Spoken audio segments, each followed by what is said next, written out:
আজও যখন আমার এই ঘটনাটা মনে পড়ে আমার গায়ের রক্ত ঠান্ডা হয়ে যায়। তখন আমি আর আমার মা আমার দিদা বাড়িতে গেছিলাম। এক রাতে আমি, আমার মা আর আমার দিদা হসপিটাল থেকে বাড়ি ফিরছিলাম। আমার মা আর দিদা গল্প করছিল, তাই আমি ওনাদের আগে আগে হাঁটছিলাম। তখনই পাশে একটা বাড়ির দরজা খুলে একটা লোক বেরিয়ে আসলো। ওই লোকটা ঘর থেকে বেরিয়েই আমার পেছন পেছন আসছিল। আমি যখন পেছন দিকে তাকিয়ে ওই লোকটার দিকে তাকালাম, ওই লোকটা দেখতে খুবই ভয়ানক ছিল। লোকটার মুখে অনেক কাটা দাগ ছিল আর কালো কালো ছাপ ছিল, যেটা দেখে আমি খুবই ভয় পেয়ে গেছিলাম। এই কারণেই আমি লোকটার আগে আগে হেঁটে রাস্তার ওই পাশে চলে আসি। আর ওই লোকটাও আমাকে ফলো করতে করতে আমার পেছনেই আসছিল, তাই আমি ভয় পেয়ে গিয়ে দৌড়ে আমার মার কাছে চলে আসি। তখন ওই লোকটাও বুঝতে পারলো যে আমি একা নেই, আমার সাথে আমার মাও আছে। এটা দেখে ও নিরাশ হয়ে নিজের বাড়িতেই চলে যায়। এরপরে পরের দিন সকালবেলা আমি আমার বন্ধুদের সাথে ওই লোকটার বাড়িতে যাই। আমরা দেখলাম বাইরে ওনার গাড়ি দাঁড়িয়ে ছিল। এরপর আমরা ওনার গাড়ির মধ্যে যা দেখি সেটা দেখে আমাদের গায়ের রক্ত ঠান্ডা হয়ে গেছিল।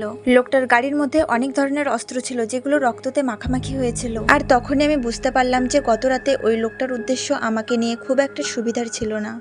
আচ্ছা, তোমরা যারা যারা আমার ভিডিওটা দেখছো তারা কলেজে পড়ো না স্কুলে, কমেন্ট করে অবশ্যই জানাবে। আর তোমাদেরও কি কেউ কোনোদিন এরকম রাস্তার মধ্যে ফলো করেছে? যদি করে থাকে তাহলে আমাকে কমেন্টে অবশ্যই জানিও।